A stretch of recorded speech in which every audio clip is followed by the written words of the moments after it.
moustache en place, lunettes en place. Je crois que je suis fin prêt pour pouvoir vous expliquer tout ça.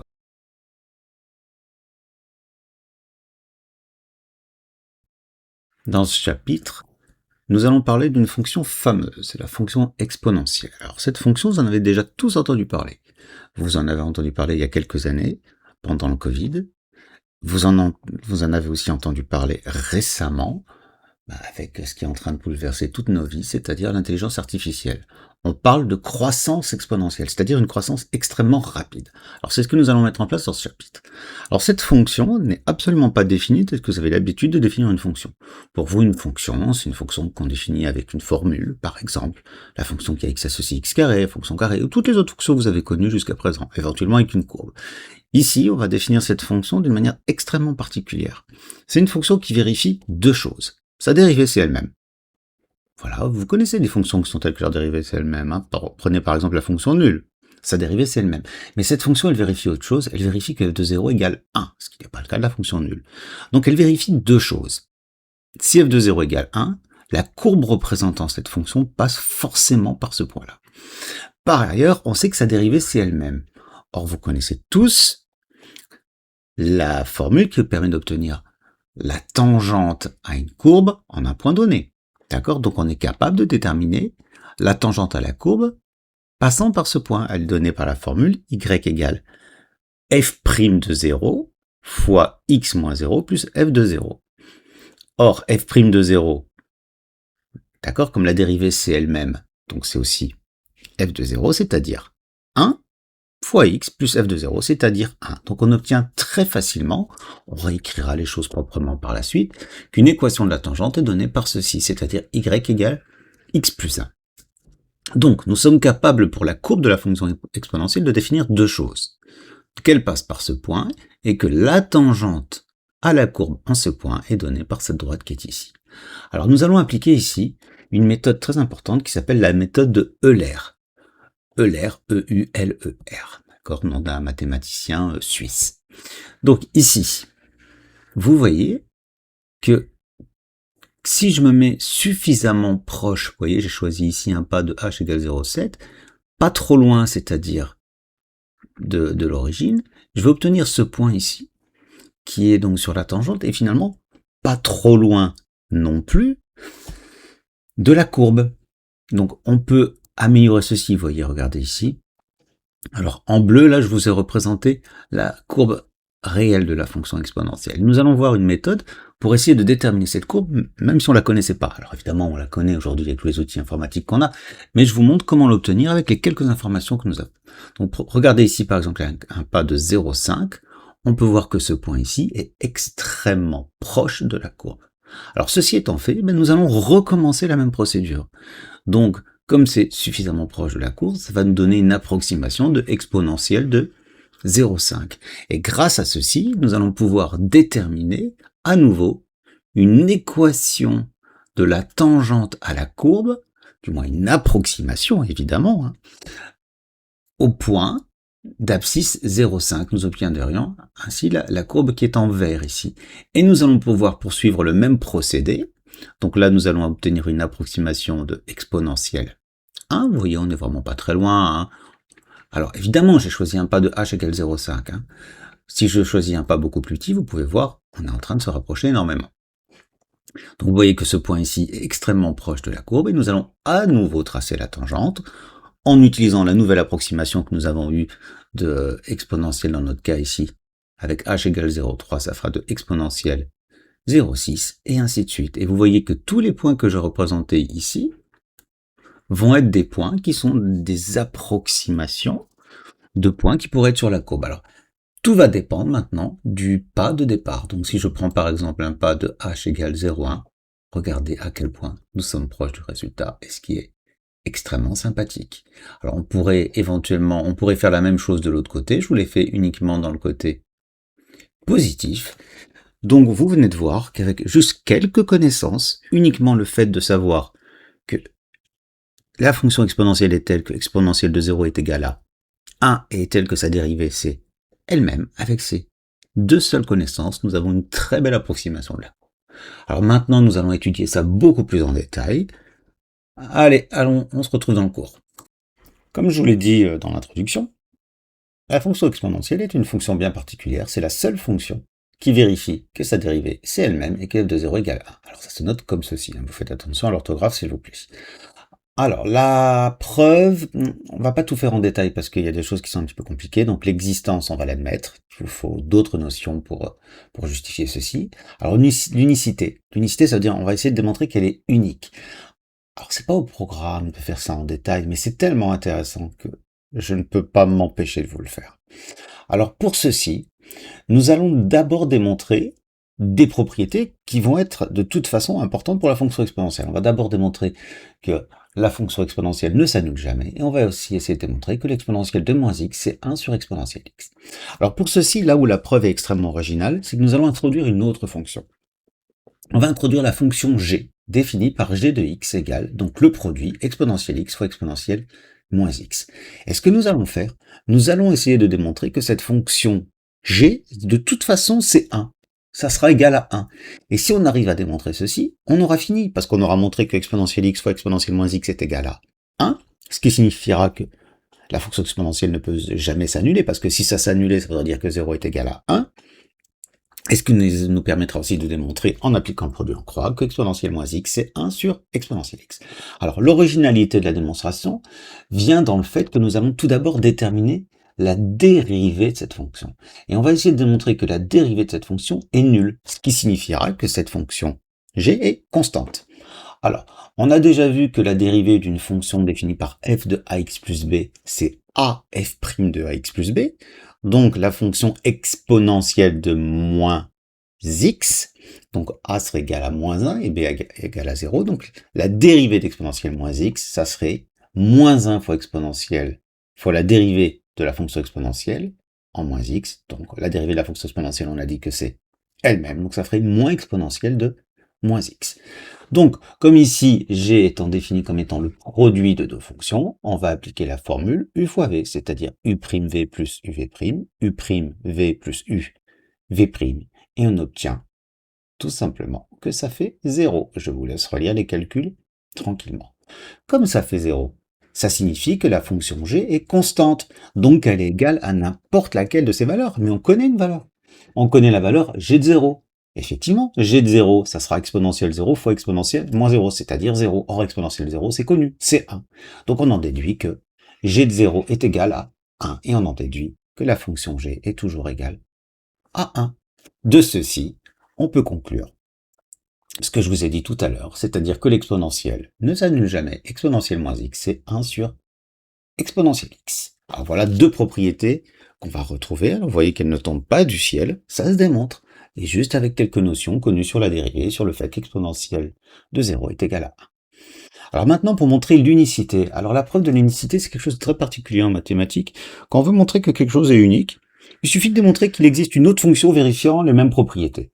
Donc par exemple, ici, je vais appeler f cette autre fonction, qui vérifiera f' égale f et f de 0 égale 1. Et je vais essayer de démontrer que cette fonction ne peut être que la fonction exponentielle. Alors, l'idée, encore une fois, on va introduire une autre fonction, la fonction h, définie cette fois par ce quotient. Et on va tout simplement essayer de démontrer que la fonction h ne peut être que la fonction constante, c'est-à-dire 1, ce qui impliquera que f de x est forcément égal à exponentielle x. Alors pour ceci, on va à nouveau faire la dérivée. Donc vous savez que la dérivée d'un quotient u sur v, c'est u'v moins uv' sur v carré. Donc on va obtenir f' de x exponentielle x moins f de x fois la dérivée de ceci, c'est-à-dire elle-même sur exponentielle x au carré. Donc voilà, on a terminé. Pourquoi on a terminé? Parce que nous allons avoir la même chose au-dessus, ici et ici. Donc ce qui fera 0. On en déduit donc que la dérivée de la fonction exponentielle, de la dérivée de la fonction h, c'est 0.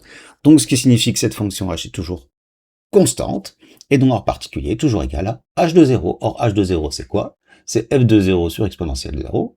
Or on sait qu'exponentielle 0 c'est 1, on a supposé que f de 0 c'est 1, ce qui donne 1.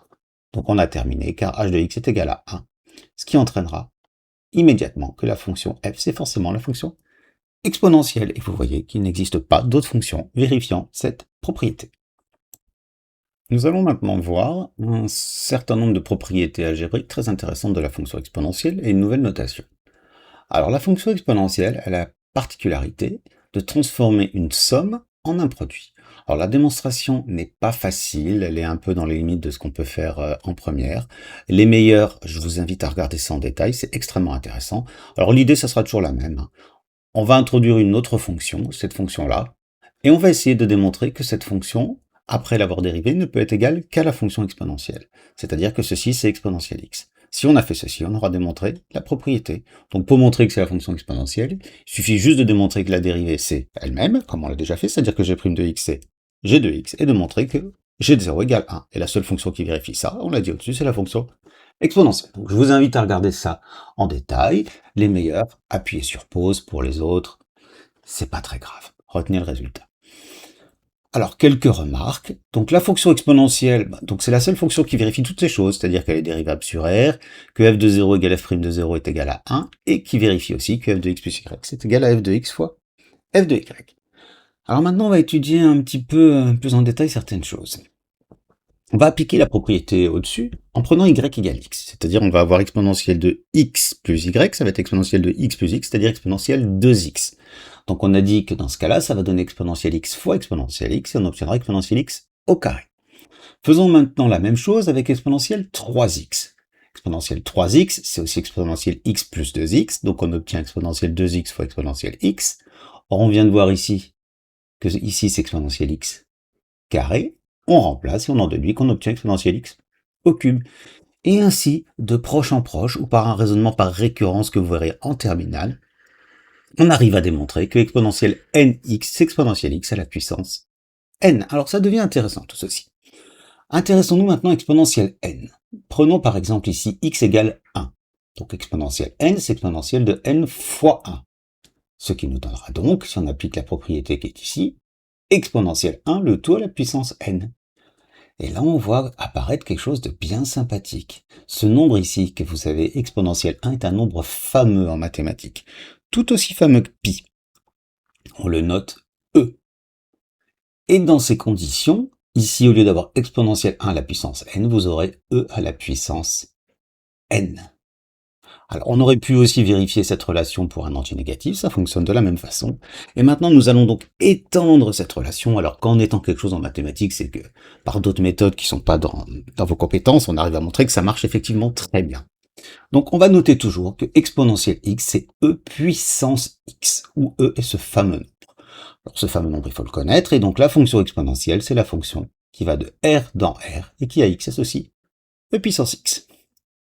Alors, il est bien d'avoir une idée d'un ordre de grandeur de E. Alors, on peut obtenir une valeur approchée grâce à la méthode de Euler que je vous ai montré tout à l'heure. Donc, une valeur approchée de E, c'est environ 2,718. Alors, il va falloir être prudent maintenant, hein. Alors, la notation E carré, voilà, ça, c'est une extension des notations que vous connaissez. On n'a pas choisi ça par hasard. Donc, E carré, ça signifie deux choses. Ça signifie E fois E, évidemment, vu que c'est E au carré, mais ça signifie aussi exponentielle 2. Par contre, la notation E puissance pi, vous n'avez jamais vu de puissances encore qui ne sont pas entières. Donc pour l'instant, ça ne peut désigner que le nombre exponentiel pi. N'imaginez pas autre chose. Voilà. Alors l'avantage de cette notation, c'est que beaucoup de choses que nous avons vues précédemment vont être extrêmement simplifiées. On a vu tout à l'heure que l'exponentielle transforme une somme en un produit, mais finalement, si on l'exprime comme ceci, on ne retrouve que les formules sur les puissances que vous avez déjà vues au collège. De la même façon, exponentielle a moins b, alors ça sera exponentielle a sur exponentielle b, alors je peux vous faire la preuve ici, hein. Exponentielle a moins b, c'est exponentielle a plus moins b, ou encore exponentielle a fois exponentielle moins b. Or, nous avons vu tout à l'heure que exponentielle moins x, c'est 1 sur exponentielle x. Donc, nous obtenons donc ceci. Voilà, donc nous avons cette propriété, celle-ci, les deux suivantes là, que nous avons déjà démontrées tout au début du cours, ou encore celle-ci, c'est-à-dire que exponentielle na, c'est exponentielle a, le tout à la puissance n. Alors pour démontrer ça proprement, il faudra utiliser le raisonnement par récurrence qui n'est pas dans vos compétences. Alors je vais ajouter une petite propriété qui est sympathique, c'est le lien qu'il y a avec les suites géométriques. En effet, si on considère la suite exponentielle na, c'est bien une suite géométrique. Pourquoi ? Tout simplement parce que un plus 1, ça sera exponentielle donc de n plus 1 fois a, c'est-à-dire na plus a, ou encore, si on scinde en deux, donc exponentielle na fois exponentielle a. Alors qu'est-ce qu'on voit apparaître ici ? Et ben vous voyez que ici, c'est quoi? C'est tout simplement un. Donc nous venons de démontrer que nous sommes face à la suite géométrique de raison exponentielle a et de premier terme u0 égale exponentielle 0, c'est-à-dire 1. Alors, remarque importante, alors c'est un outil de passage du discret au continu. Alors discret, donc, c'est quand on est capable de dénombrer les choses. Donc, la fonction exponentielle donc, permet de modéliser de nombreuses évolutions dans des domaines très variés. Des calculs d'intérêt, dilution d'une solution, décroissance radioactive, toutes ces choses-là, vous verrez ceci en exercice. Nous allons maintenant étudier un peu plus la fonction exponentielle et notamment voir sa courbe représentative. Alors, tout d'abord, on a déjà aperçu que la fonction exponentielle ne s'annule jamais. On va essayer de démontrer maintenant que l'exponentielle est toujours strictement positif. Alors pour ceci, c'est pas très compliqué, on peut utiliser une petite astuce. L'exponentielle x, par exemple, c'est aussi exponentielle de 2 fois x sur 2. Ou encore, si on utilise les quelques propriétés qu'on connaît sur les puissances, c'est exponentielle de x sur 2, le tout, au carré. Or, vous savez qu'un carré est toujours positif. Donc, on en déduit que l'exponentielle est toujours supérieure ou égale à 0, et comme en plus l'exponentielle x ne s'annule jamais, on a bien exponentielle x qui est strictement positif. Alors, ça a un intérêt ceci, étant donné que la dérivée de la fonction exponentielle, c'est elle-même, on en déduit que la dérivée de la fonction exponentielle est toujours strictement positive, et donc elle est strictement croissante sur R. Alors, il faut savoir que la fonction exponentielle croît extrêmement vite. Par exemple, si on s'amuse à calculer exponentielle 50, on obtient un nombre proche de 5 fois 10 puissance 21. Je vous rappelle que 10 puissance 9, c'est 1 milliard. Donc vous imaginez à quel point ce nombre est extrêmement grand. C'est pour ça que dans le langage courant, on parle souvent de phénomènes à croissance exponentielle pour indiquer que la croissance de ce phénomène est extrêmement rapide, tel que vous avez pu le voir pour le Covid ou pour l'IA actuellement. Alors, quelques petites conséquences du fait que la fonction est strictement croissante. Si A égale B, ça revient à dire qu'exponentielle A égale exponentielle B. Si A est strictement plus petit que B, c'est équivalent à dire qu'exponentielle A est strictement inférieure à exponentielle B. De même, au sens large. Si A est strictement positif, ça revient à dire qu'exponentielle A est supérieure à 1. Et A strictement négatif revient à dire qu'exponentielle A compris entre 0 et 1. Tous ces résultats se retiennent extrêmement facilement quand on connaît la représentation graphique de la fonction exponentielle. Alors, je vous l'ai déjà présenté tout à l'heure. On sait que exponentielle 0, c'est 1. On sait qu'ici, on a une petite tangente. Après, vous savez qu'elle tend extrêmement vite vers plus l'infini. Vous savez que pour 1, on obtient environ 2,7, ce que je vous ai présenté ici. Donc, on sait déjà aussi qu'elle est entièrement située au-dessus de l'axe des abscisses. Vous étudierez plus en détail en terminale. Donc ici, ce qui se passe, là, on a l'impression que la fonction exponentielle se confond avec l'axe des abscisses en moins l'infini. Vous verrez qu'on parle d'asymptote horizontale.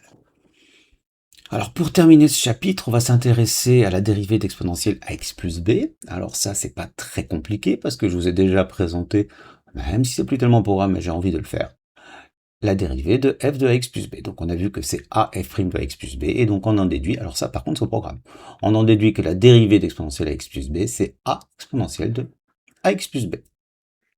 À savoir, deux résultats importants. Alors il existe d'autres fonctions qui sont dérivées de la fonction exponentielle, par exemple celle-ci, exponentielle moins kx, ou encore ici, exponentielle kx. Donc si on dérive ici, nous allons obtenir moins k exponentielle moins kx. Si on dérive ici, on va obtenir k exponentielle kx. Alors j'ai choisi k strictement positif. Donc là, nous obtiendrons, étant donné que ceci est toujours positif, nous obtiendrons une dérivée qui est toujours négative. Donc vous voyez que c'est décroissant. Ici, nous obtiendrons une dérivée qui est toujours positive, c'est-à-dire c'est croissant. Et donc vous êtes face à deux phénomènes. Dans ce cas, toutes les courbes qui vérifient cette chose-là, donc pour différentes valeurs de k, correspondent à ce qu'on appelle une décroissance exponentielle. Dans cette situation-là, on parle de croissance exponentielle. Voilà, j'ai terminé pour ce cours, donc vous savez ce qu'il en est, c'est toujours la même chose. Un cours, ça s'apprend, un cours, ça se relit, un cours, ça se comprend. Donc c'est une vidéo, donc vous avez toute occasion de revoir et revoir ce cours. Allez, bon courage à tous.